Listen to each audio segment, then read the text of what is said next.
two. Let's take another look at those winning numbers. Remember, there are multiple ways to win. We'll see you back here Wednesday night. Good night. Live from Augusta, breaking news. Breaking news tonight, a Hepzibah woman and an Augusta woman both arrested and charged in connection to a relationship involving an inmate and officer at McCormick Correctional Institution. The Department of Corrections says 23-year-old Angel Butler of Hepzibah failed to report sexual misconduct. Reports say Butler knew about a relationship involving an officer, an inmate, but failed to report that. The name of the officer involved redacted from this report, but officials say Jayona Finney of Augusta was fired and charged with having a sexual relationship with an inmate at the McCormick Correctional Institution. Butler now facing charges of misconduct in office and failure to report sexual misconduct. We're also learning more tonight about that deadly crash during a police chase this afternoon. This is Edgefield County. Troopers say 2 people died and another was injured in the crash just before 1:30. This is Highway 25 near the National Wild Turkey Federation. That log truck was heading south on Highway 25 when a Honda Civic involved in the chase drove off the side of the road trying to pass a car. The Civic then went back on the roadway, hitting the log truck head on. The driver and the passenger in the Honda Civic died. The driver of the log truck also taken to a hospital for injuries. Also new tonight, firefighters rushing to the scene of a fire at the Walton Way Wendy's. Fire officials say it happened just after 8:30 tonight and all employees did make it out safely. Also tonight, coming together to find workable solutions to complicated problems, the nonprofit Gangs in Peace hosting a roundtable in Aiken tonight to get to the root of the problem, to lower crime rates, and put kids on the right track. This nonprofit out of Columbia says their role is to be the bridge between what's really happening on the streets and the people who can do something to prevent it. Nick Veland was there. So, Nick, what did they talk about? Yeah, well, South Carolina state reps and city leaders wanted to hear from students, parents, and concerned citizens about what their concerns are. These range from school safety, gun control, and how to help teens get on the right path.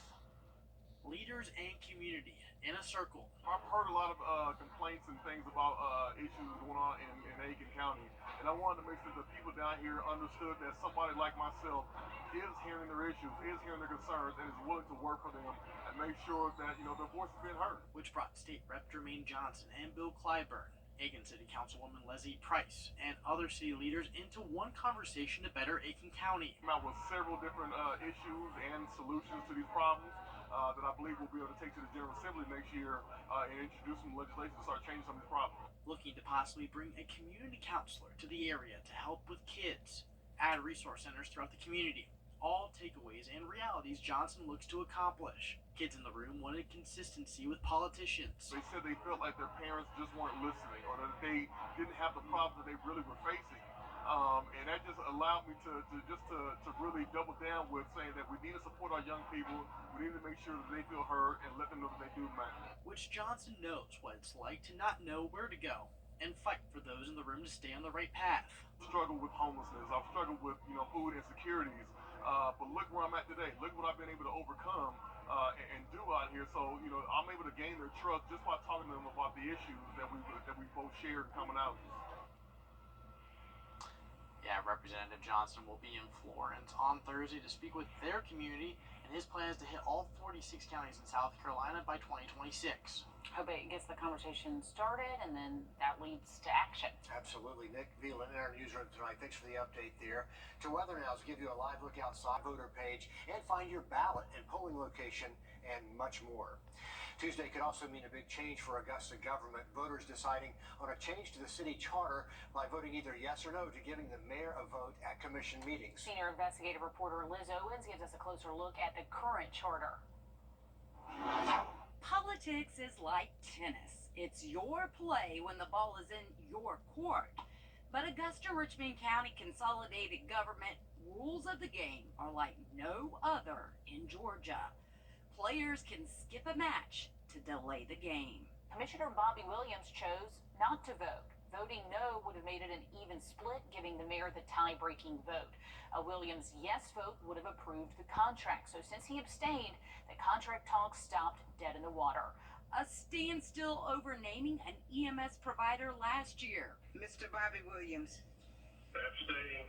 A standstill over naming an administrator this year. We went through the process of hiring an administrator through a process that was in the charter, and we followed it to a T. The charter, a legal playbook of power born from a marriage between the city and county 27 years ago. You had basically 5 white districts and 5 black districts, and to get the 6th vote, somebody had to work across the aisle. Augusta-Richmond County is one of the 8 consolidated governments in Georgia, one of the 4 with a mayor. The balance of power varies. The mayors of Athens, Clark, and Macon-Bibb have veto powers over commission. Mayors of Augusta-Richmond and Columbus-Muskogee have limited power, but in Columbus they have a county manager responsible for the hiring, firing, and management of department heads. That power falls solely on our commissioners, meaning each department head answers to 10 bosses. Is it a reflection that you're not doing your job, or your department is not doing their job, or if things are getting by your department? I mean, help me out. Help me out. Okay.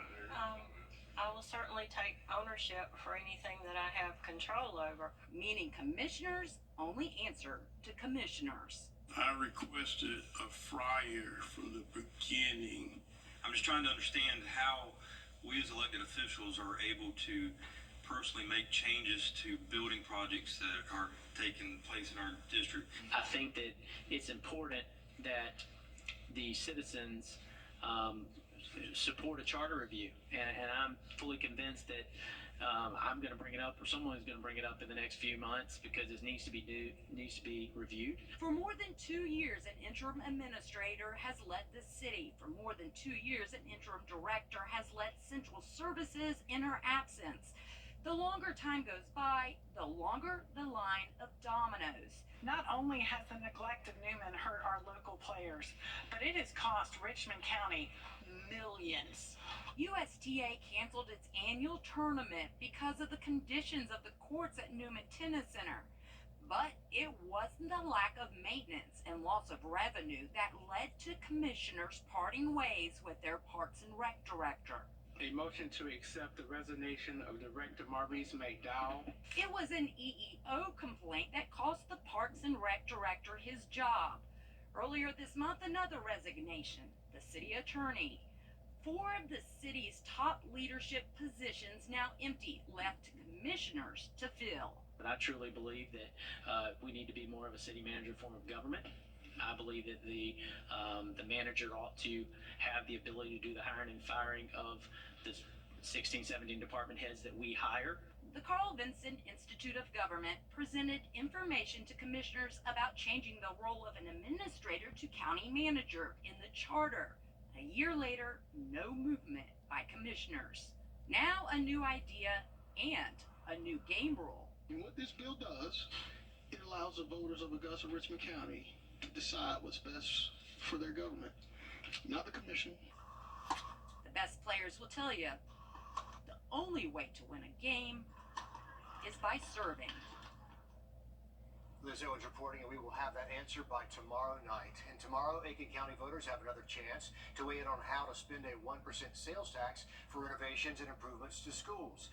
Schools like Aiken High School, North Augusta High, Lavelle McCampbell Middle, Rich Spring Monetta's K through 12. Those campuses have all seen major renovations with that same tax money. Tomorrow's meeting will be at the Langley Bath Clearwater Middle School. 6 o'clock is the start time, and voters then will decide whether to keep the penny sales tax going later on this fall in November. Burke County deputies need your help finding a missing man. They say Billy Farmer was last seen at Sardis on Friday, but his family says they've not seen him since more than a week ago. He's possibly wearing a blue shirt, blue jeans, a brown jacket. He might have a Bible. If you see or know anything about him, call deputies. The mom of a Charlotte area girl who went missing 2 years ago is pleading guilty to failing to report her disappearance. Madalena Kojakari was last seen in November of 2022 when she was getting off a school bus. Her mom and stepdad did not report her missing until 3 weeks later. A judge says the mom, Diana, has served the maximum time in jail. She'll be released from custody. The judge says she likely will be deported from the U.S. because she's living here on a green card. Police remain optimistic on finding her. We're just thankful this part of the investigation is behind us and the search for Madalena continues. And as I've said many times before, we won't stop until we find her. The stepdad was supposed to have his trial start today, but that got delayed. He bonded out of jail last August. Well, we are expecting temperatures to drop down to the upper 50s early tomorrow morning, but beautiful weather is going to continue over the next several days. I believe that full forecast coming up. And later, people around the world responding to that helicopter crash over the weekend. One congressman wants you to watch fewer ads for sports gambling on TV, and he wants to change how gambling operates. New York Congressman Paul Tonko is pushing for changes on how companies market to customers. The Safe Bet Act would ban sportsbook advertising during live sporting events, ban companies from using AI to track customer gambling habits, and prevent sportsbooks from accepting credit as a payment. We know that there are addictive qualities that can happen, and what our effort here is to make certain that this known addictive product is a safer product. Sports betting is not legal in Georgia or South Carolina. The closest state where you can bet legally is North Carolina. In Disney World this weekend, a family was heading to the Dallas airport to go to the theme park when an unexpected guest joined them. The snake made its way from the hood of their car onto the windshield. Thankfully, a deputy was nearby to help them remove it, but yeah, I bet that made for some interesting pre-ride screens. What do you do? Do you hit the wipers? Do you keep driving? How do you do that? I don't know. But glad he was there to take care of it. He looks like he's pretty. What do? Do you call 911?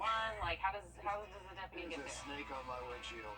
All right, the Greenbrier girls and Lakeside boys golf teams are within striking distance of the lead, heading into the final round of their state championships. Dan has the latest on the Pack and the Panthers next in sports.